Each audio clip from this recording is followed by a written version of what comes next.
अस्सलाम वालेकुम everyone, how are you? I hope you are doing very well. और आज मैंने स्पेशली वीडियो बना रही हूँ for second year students. Second year के स्टूडेंट्स ने बहुत रिक्वेस्ट की और कहा कि भाई हमारी तो कोई वीडियो नहीं आ रही, तो मैंने स्पेसिफिकली आज बनाने लगी हूँ सेकेंड ईयर के लिए। And the unit I brought is unit number 6. I will explain the unit to you, and in the next video we will discuss the questions that you that are given at the end of the lesson. Now this is unit number 6, cultural heritage, the past and the present. We all know that culture. What is culture? What is culture? Culture is the way of life we have. Culture is everything. What we eat, how we eat it, what we wear, how we wear it, where do we live, how do we live, what kind of relationships do we have. All this comes under the big umbrella of culture. तो culture जो है वो हर nation की identity होता है basically. Every nation, every society has an identity, and culture represents that identity. हमारा जो और कल्चर जो है वो एक दो दिन की प्रोडक्ट नहीं होता. Culture is not only the present moment. Culture is something that is rooted in past. It comes from past. It has its origin and its roots in past. Culture जो है उसके रूट्स पास्ट में होते हैं. तो हमारे जो हमारा पास्ट है वही वहाँ से कल्चर ओरिजिनेट करता है और फिर ओवर द जनरेशंस वो मूव ऑन करता है, और हम एक ऐसे उसमें दाखिल होते हैं जहाँ कल्चर कि हम एक स्ट्रॉन्ग सोसाइटी के तौर पर इमर्ज करते हैं जहाँ कल्चरल प्रैक्टिसेस बहुत स्ट्रेंथन हो चुके होते हैं. तो that happens with the course of time. इस चैप्टर के अंदर जो एक ख़ास कल्चर के हवाले से डिस्कशन हुई है वो आर्कियोलॉजिकल ट्रेजर्स ऑफ पाकिस्तान है. It's by a white writer Herbert Weldman. Herbert Weldman ने ये बताया है कि पाकिस्तान आर्कियोलॉजिकली कितना इम्पॉर्टेंट है. आर्कियोलॉजी क्या होती है? आर्कियोलॉजी ये साइंस है, ये आर्ट है, ये साइंस है आर्कियोलॉजी कि किस तरह एक्सकेवेशंस की जाती हैं. मुख्तलिफ इलाकों का पास्ट जानने की कोशिश की जाती है कि पास्ट में वहाँ क्या था, कौन सी सिविलाइजेशंस थी, कौन लोग रहते थे, उनका लाइफस्टाइल क्या था, कल्चर्स कौन से इन इलाकों में रह चुके हैं, जो आज की चीज़ें हैं, जो आज की कल्चरल प्रैक्टिसेस हैं, how do they take root in past. और उसमें खुदाई की जाती है. खुदाई करके वहाँ से हर तरह की इंफॉर्मेशन मिलती है. पहले कौन यहाँ लोग रहते थे, कैसे लोग थे, उनकी कल्चरल प्रैक्टिसेस क्या थे, उनके रहन सहन के तरीके क्या थे, वो कौन सा रिलीजन फॉलो करते थे, क्या ज़ुबान बोलते थे, कैसे ड्रेसअप होते थे, तो ये सारे लाइफ स्टाइल्स क्या थे उनके. तो ये सारी चीज़ें आपको आर्कियोलॉजिकल डिस्कवरीज से मिलती हैं. पाकिस्तान में बहुत सी साइट्स ऐसी हैं जो आर्कियोलॉजिकली बहुत इंपॉर्टेंट हैं, जहाँ रिसर्चेज हुई हैं, एक्सकेवेशंस हुई हैं. मोइंजोदारो है, टेक्सिला है, जहाँ पर पुराने ज़माने की चीज़ें निकली हैं, पुरानी सिविलाइजेशंस की चीज़ें पता चली हैं. तो इस लेसन में बेसिकली उन्होंने तकरीबन अगर आप देखें तो बहुत क्लोजली स्टडी करें तो 6-7 ऐसे ट्रेजर्स बताए हैं जो पाकिस्तान के आर्कियोलॉजिकल ट्रेजर्स हैं, जो पाकिस्तान में ऐसे पॉइंट्स हैं, ऐसी जगह हैं जो आर्कियोलॉजिकली इम्पॉर्टेंट हैं प्लेसेस. सबसे पहले नंबर पर इन्होंने आपको बताया है टेक्सिला. टेक्सिला एक ऐसा शहर है जो इन्होंने कहा है it is 30 miles north west of Rawalpindi. तो टेक्सिला जो है वो पास्ट के हवाले से एक बड़ा रिच वहाँ पर रिचनेस उसमें पाई जाती है, और वो उसमें टेक्सिला की एसोसिएशंस हैं हिस्ट्री के साथ. और हिस्ट्री कौन सी कि अलेक्जेंडर द ग्रेट का यहाँ आना और फिर किंग अशोका का होना, ये सारी जो डेवलपमेंट्स हैं ये टेक्सिला के इलाके से रिलेटेड हैं. उन्होंने आपको इसमें काफ़ी तफसील से बताया है कि there are 4 sites at Taxila जो कि बुद्धिज़्म के लिए इम्पॉर्टेंट थी. And Taxila became with Ashoka Taxila became a centre of Buddhism. बुद्ध मत जो है, बुद्धिज़्म जो है एज ए रिलीजन यहाँ पे ना सिर्फ ओरिजिनेट हुआ बल्कि यहाँ ये प्रैक्टिस हुई. और इसके अलावा यहाँ पर इन्होंने आपको बताया 325 BC में व्हेन अलेक्जेंडर केम हियर, तो बहुत से चेंजेस टेक्सला के अंदर हुए और टेक्सला के मुकाम पर हुए। अलेक्जेंडर के बाद यहाँ पर कौन आता है जी? Chandragupta. Chandragupta comes here and he makes an empire here, and then his grandson Ashoka comes here and he establishes Buddhism here through, and that spreads throughout the subcontinent. Buddhism यहाँ से फिर सारे सबकॉन्टिनेंट में फैलता है। इसके अलावा हमारे पास फिर उन्होंने इसी तरह आपको बताया, मुख्तलिफ कॉन्ट्रीब्यूशंस बताए हैं कि टेक्सला के जो पास्ट में जब आप जाते हैं तो उसके हिस्टोरिकली टेक्सला के क्या कॉन्ट्रीब्यूशंस हैं, और बड़ी अच्छी उन्होंने यहाँ बात की है कि टेक्सला की unique contribution to the world's artistic treasure is the art of Gandhara. Gandhara का जो आर्ट है उसके रिमेन्स भी आपको टेक्सला में मिलते हैं, उसके ओरिजिन्स, उसके रूट्स भी आपको यहाँ पर मिलते हैं। और वो कैसा आर्ट है? It is a fusion, it is a combination of Buddhist art with Mediterranean influences. Mediterranean influences क्या होते हैं? ग्रीक एंड रोमन इन्फ्लुएंसेस आपको मिलते हैं, combined with, coupled with Buddhist art, और फिर वहाँ से a new style of art emerges that is called art of Gandhara. अच्छा जी, फिर उन्होंने एक तो ये आपको बताया, इसको आप तफसील से पढ़ेंगे, you will get to know more about it. Second number पे जो एक this is page 232 in my book, जो second treasure, archaeological treasure of Pakistan discuss किया है वो है मोहिंजोदारो। मोहिंजोदारो हम सब ने सुना है, where is it? It is 60 miles from Sukkur in Sindh. Sukkur के 60 माइल्स आगे जाकर मोहिंजोदारो है और ये बहुत ही फेमस और बहुत ही इम्पॉर्टेंट आर्कियोलॉजिकल साइट है पाकिस्तान के अंदर। और यहाँ पर क्या, जैसे टेक्सला में 3-4 चीज़ें थी जो इम्पॉर्टेंट थी। It was a centre of Buddhism, यहाँ पर गंधारा आर्ट हुआ। मोहिंजोदारो के बारे में क्या इम्पॉर्टेंट है कि ये it is referred to as the Indus valley civilisation. जो इंडस वैली सिविलाइजेशन है, जो कि आप कह लें कि दुनिया की जो अर्ली सिविलाइजेशन है, अर्लीस्ट सिविलाइजेशन हैं, जैसे प्री हिस्टोरिक सिविलाइजेशन हैं, मेसोपोटामिया है, इसी तरह जो इंडस वैली सिविलाइजेशन है वो भी बहुत पुरानी सिविलाइजेशन है और उसके रिमेन्स यहाँ पर मिलते हैं, उससे कनेक्ट होता है मोहिंजोदारो। तो इस तरह ये डिस्कवरी यहाँ पर हुई। बहुत से ज़्यादातर आर्कियोलॉजिकल डिस्कवरीज पाकिस्तान में they have been done by foreigners. ये जो डिस्कवरी है इसमें सर जॉन मार्शल जो हैं उन्होंने ज़्यादा काम किया। हड़प्पा में भी उन्होंने काम किया था पहले, और फिर आहिस्ता आहिस्ता ये काम आगे बढ़ता गया और हमें यहाँ से जो आर्कियोलॉजिस्ट हैं उनको यहाँ से सील्स मिली हैं। सील्स होती हैं जैसे हमारी स्टैम्प्स होती हैं आज के ज़माने में, हम स्टैम्प करते हैं किसी चीज़ को, उसी तरह की सील्स होती थी पहले, जो कि मोहर ही होती थी बेसिकली, और वो हमें वहाँ से मिली हैं। तो ये मोहिंजोदारो जो है इसकी डिस्कवरी इस वजह से एक बहुत ही इम्पॉर्टेंट डिस्कवरी है, because it told us and it gave us relics of Indus Valley civilization, and the world came to know about the Indus Valley civilization and the way they lived and all that.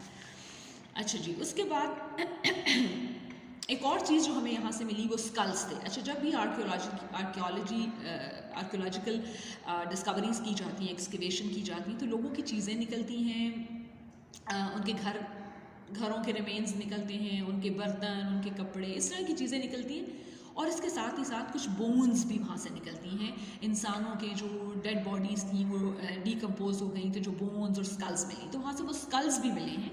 और उन sculls के बहुत से origins हैं, यानी आपको the measurement of skulls show 4 distinct ethnic categories of which one belongs to the Mediterranean classification. Alpine Mongolian types have been identified, and also the Proto-Australoid group typical of the Aboriginal of South and Central India. तो जो एबोरिजिनीज थे उनकी sculls, मतलब उस type के sculls मिली हैं, Mongolian type के sculls मिली हैं। इसका मतलब है कि वो लोग जो थे, जो हमने स्टडी किए पास्ट में, वो लोग यहाँ पर रहते थे और उनके हमें यहाँ पर स्कल्स मिले। नंबर 3 पे जो आर्कियोलॉजिकल ट्रेजर डिस्कस हुआ, पेज 233 सेकेंड पैराग्राफ, उसमें आपके पास भनबोर एक जगह है पाकिस्तान में, और ये एक ऐसी जगह है जहाँ पर, और ये कहाँ पर है? It is about 40 miles from Karachi. Karachi से 40 माइल्स पर भनबोर एक जगह है जहाँ पर आपने सुना होगा मोहम्मद बिन कासिम का यहाँ पर आना इसमें सब कॉन्टिनेंट में। तो वो ये कहते हैं कि हो सकता है कि ये दीबल बेसिकली कहा जाता है कि जब मोहम्मद बिन कासिम यहाँ आया तो ही एंटर फ्रॉम दीबल, साइट जो थी दीबल थी जहाँ उसने लैंड किया था यहाँ आकर। तो ये जो भनबोर जगह है ये कहा जाता है कि ये यहीं पर वो साइट में है दीबल जहाँ पर मोहम्मद बिन कासिम ने आकर लैंड किया। तो बहुत लेट इस पे काम हुआ, 1958 में काम स्टार्ट हुआ, इसलिए not much has been known about it. और यहाँ से एक और भी हमें चीज़ें मिली, बहुत सी चीज़ें और मिली, जैसे एक मस्जिद यहाँ पर पता चला, और वो मस्जिद मुस्लिम ईरा जो सब कॉन्टिनेंट में स्टार्ट हुआ उसके 150 ईयर्स के बाद वो मस्जिद बनी थी, जो कि तकरीबन वही वक्त है जो मोहम्मद बिन कासिम के आने का वक्त था। तो ये एक जगह है। अच्छा, एक जगह और अगली जो इन्होंने बताई है in the second last line on the same page in my book 233, that is Brahmanabad. Brahmanabad जो है ये this is 43 miles north west of Hyderabad. और ये कहा जाता है, यहाँ पर अभी काम शुरू नहीं हुआ और काम किया जाएगा, क्योंकि यहाँ पर इस जगह के बारे में ये स्पेकुलेशन है कि मोहम्मद बिन कासिम का जो ओपोनेंट था राजा दाहिर, वो जो है उसने यहाँ पर आकर जो उसका आखिरी स्टे था सब कॉन्टिनेंट में वो यहाँ पर हुआ था ब्राह्मणाबाद में। तो अभी उस जगह को भी एक्सप्लोर किया जाएगा और वहाँ से उम्मीद है कि कोई बहुत इम्पॉर्टेंट डिस्कवरीज और इम्पॉर्टेंट इन्फॉर्मेशन हमें मिलेगी। अच्छा जी, फिर उसके बाद नंबर 5 पे, this is the first paragraph of page 234 in my book. Number 5 पे उन्होंने बताया है कि मीरपुर ख़ास जो है ईस्ट ऑफ हैदराबाद, वहाँ से भी उम्मीद है कि इन कमिंग टाइम्स यहाँ पर भी कुछ ना कुछ रेलिक्स हमें मिले हैं और कुछ और मिलेंगे। और जो रेलिक्स मिले हैं उनमें से क्या मिला है, Buddhist seals of 7th and 8th century AD। 7th and 8th century की जो सील्स थी, मोहरें थी ऑफ बुद्धिस्ट पीपल, वो वहाँ से मिली हैं मीरपुर ख़ास से। नंबर 6 पे on the same page second paragraph हमें पता चलता है कि जो ठट्टा एक जगह है इन सिंध, वहाँ पर हमें कुछ ऐसी चीज़ें मिली हैं, टाइल्स मिली हैं, जैसे मॉस्क्स में टाइल्स लगी होती हैं, टूम्स में टाइल्स लगी होती हैं, जिनका ओरिजिन जो है वो ईरानियन है, कि वो ईरान से आई थी उस वक्त जब वो बना था, और वो एंटीक्स की उसकी हैसियत है, ज़ाहिर है दिस इज़ वेरी ओल्ड।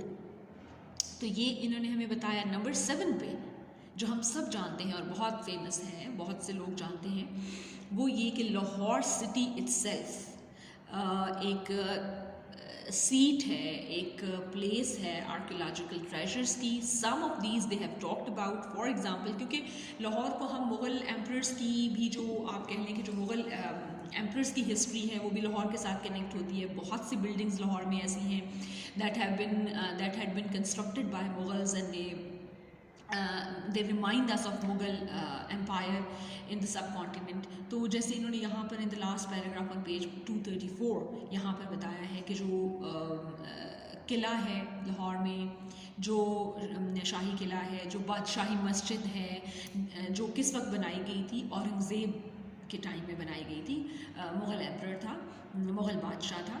और इसके अलावा उस वक्त की कुछ फेमस फैमिलीज़ के हाउसेस हैं।